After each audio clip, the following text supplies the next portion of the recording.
Salut à toutes et à tous, Marty Japan pour un tout nouveau déballage. Et bien aujourd'hui les amis, nous allons nous pencher sur de la licence qui déchire, de la licence que tout le monde adore, de la licence One Piece. One Piece qui cartonne actuellement au Japon et forcément Bandai Spirits, se déchaîne et du coup nous sortent des Ichiban Kuji un peu dans l'originalité, j'aime beaucoup.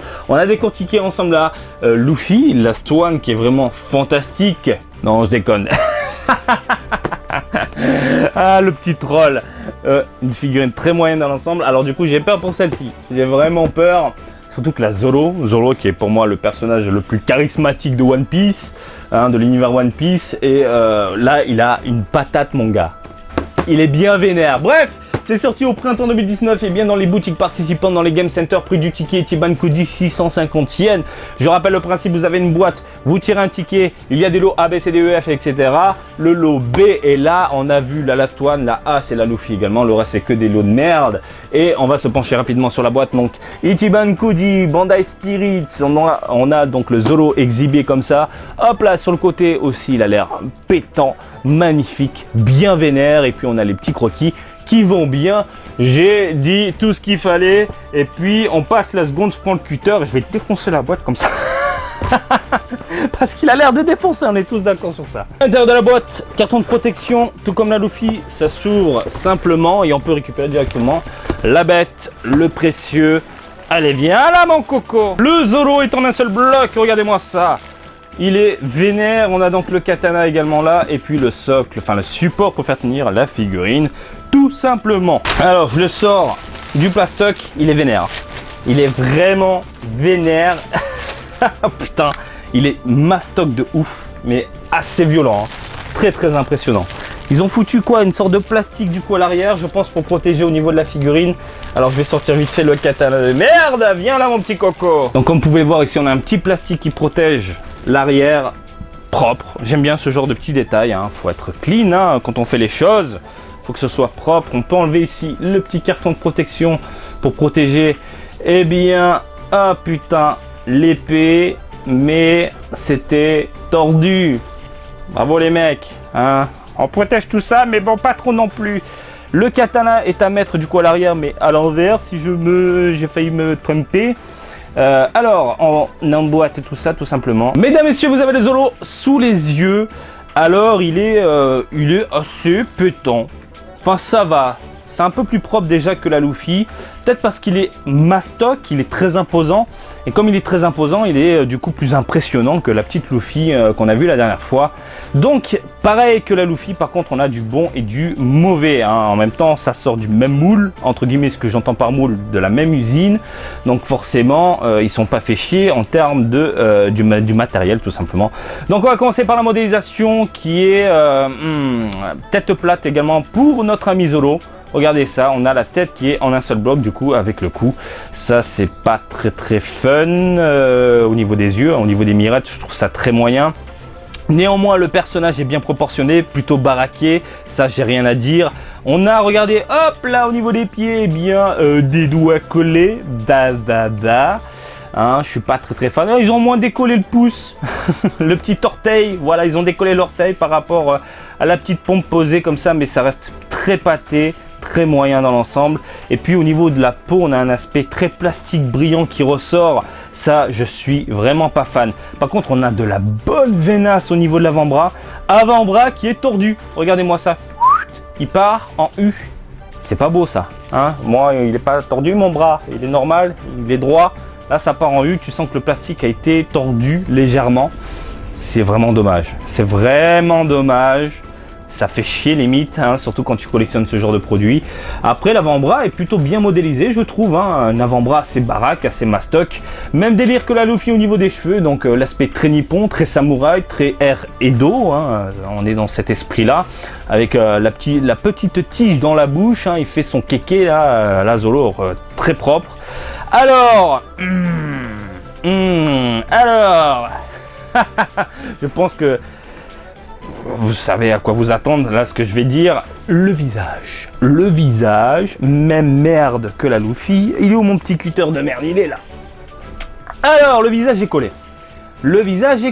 Et du coup on a une belle jointure au niveau de la mâchoire.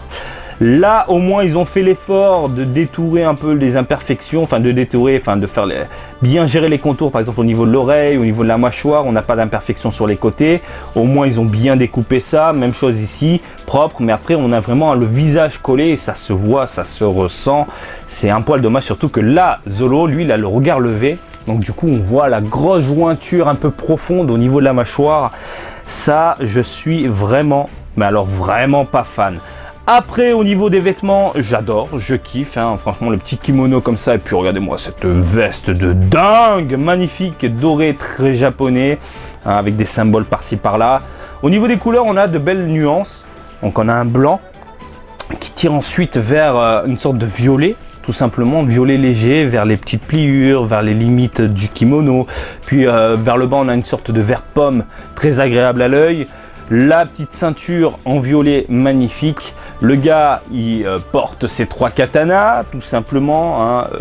Après, le bras tordu qui est même pas posé sur le katana comme ça.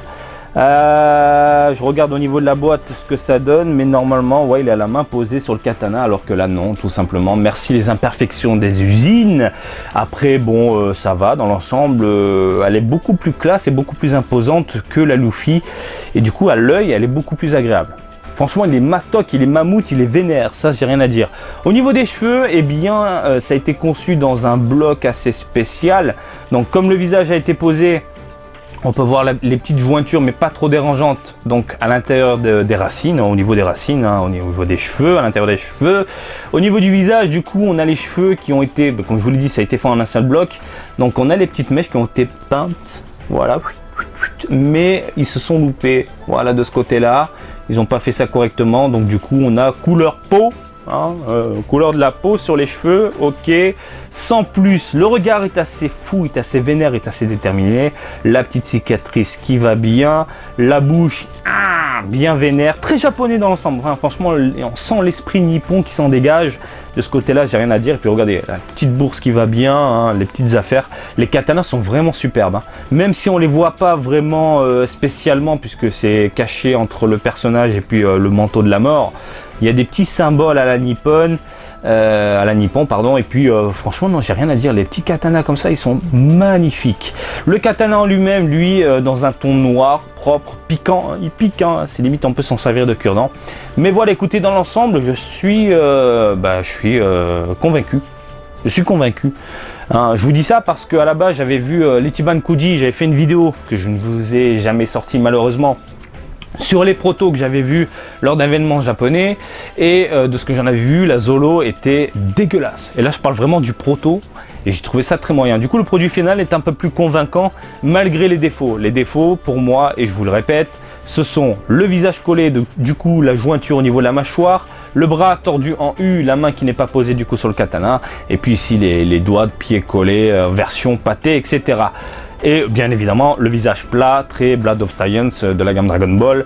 Ça, très moyen. Positif, originalité, kimono de la mort, pose qui défonce, regard qui défonce, mammouth, vénace, couleur, magnifique. Alors si je devais mettre une note par rapport à la Luffy, celle-ci elle serait beaucoup plus élevée. Je pense que je mettrais un petit allez, 16-17 sur 20. Voilà, c'est quand même une belle figurine assez imposante. Et je pense que ça posé dans une vitrine, ça défonce. On va s'attarder rapidement sur la taille. Je vais enlever le katana parce que sinon j'ai peur de le tordre. Surtout que ça a l'air très fragile, hein, au niveau du plastique. Un plastique très dégueulasse dans l'ensemble. Et au niveau de la taille, nous avons un mammouth imposant. À savoir du 27 cm, à peu près 26-27 cm. Il est beau. Il est beau le Zolo. Il est beau, il veut péter des gueules. Il veut péter des gueules, regarde, ah c'est génial comme ça. Tu la mets comme ça dans une vitrine, avec un point de vue un peu en hauteur. Limite, faut la mettre en bas, tout en bas d'une vitrine, comme ça quand tu la regardes, le personnage te regarde genre de haut, avec son katana. Mon gars, je vais te péter la gueule. Mon gars, je vais te défoncer. C'est ce qui se dégage de cette figurine-là. Franchement, j'approuve, j'adore, je valide. Et si vous êtes fan du personnage, que vous aimez un peu l'univers One Piece et que vous aimez l'originalité très japonaise, je ne peux que vous la conseiller, bien évidemment. Voilà, j'espère que ce petit déballage du jour vous a plu. Comme d'habitude, je vous invite à me suivre sur Twitter et Facebook, Marty Japan. Et je vous dis à très bientôt. Allez, salut, bisous, ciao, ciao!